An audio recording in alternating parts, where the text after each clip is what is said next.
defendant in this case pointed a .357 revolver at State Trooper David Stasinski and fired a round.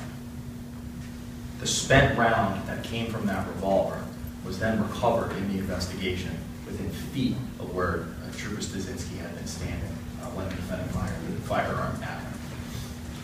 Thankfully, the trooper was unharmed.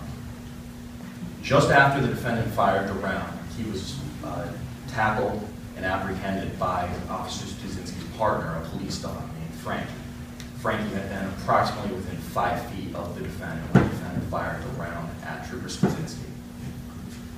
The incident started on West Columbus Avenue in Springfield, or Hall of Fame Avenue. The defendant was involved in a motor vehicle crash with several vehicles. I'm going to say something to you that I would normally don't say. What that is that I agree with a lot of what the prosecutor just told you. I agree with the fact that there was a car accident. I agree with the fact that Mr. Fofanah had been involved in that accident.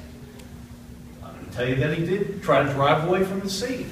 I'm going to tell you that he did get out of that car and try to walk away. And I'm also going to tell you that he did have a firearm.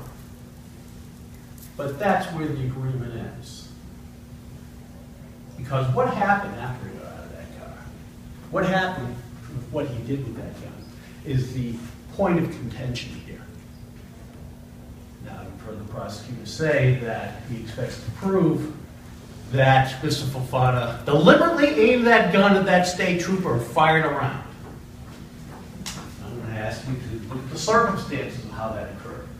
You'll hear the evidence about the interactions of the state trooper, Mr. Fofanah, and more in particular, the state trooper's dog, Frankie, what was happening at the time that that round was fired.